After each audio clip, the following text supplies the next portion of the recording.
guys, kita sekarang berada di site kedua untuk hari ni. So kita check apa masalah kitchen hood diorang. Let's go video. So hari ni kita masih lagi berada dekat Johor Bahru. Dan untuk site seterusnya kita akan pergi ke Mutiara Rini. So kita ada satu case hood tak hidup. So jadi kita akan cubalah untuk baiki lah. So jangan lupa follow dan subscribe, dan enjoy the rest of the video. Switch kat jauh.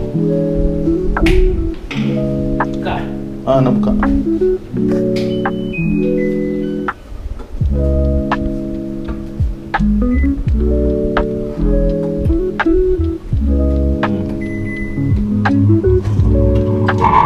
Alamak. Guys, kita ada satu case Marlboro Beam Sirocco X. Bunyi dia macam ni. Ini masalah motor ni. Ini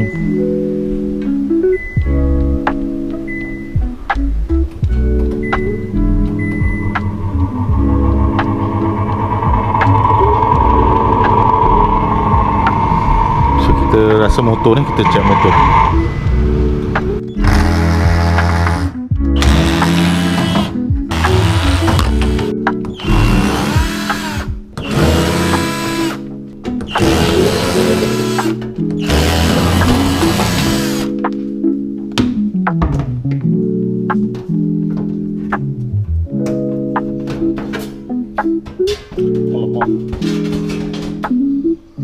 Kira beginilah keadaan dalam motor. Kita akan repair motor, lepas tu kita akan servis sekali lah, insyaAllah. Kalau tak, kita belanja dia cuci motor je.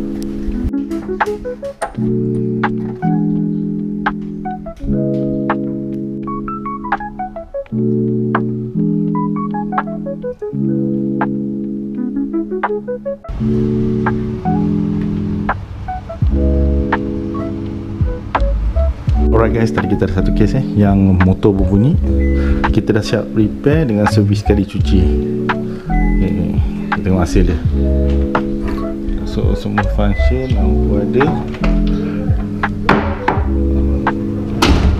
Dia kilat lah.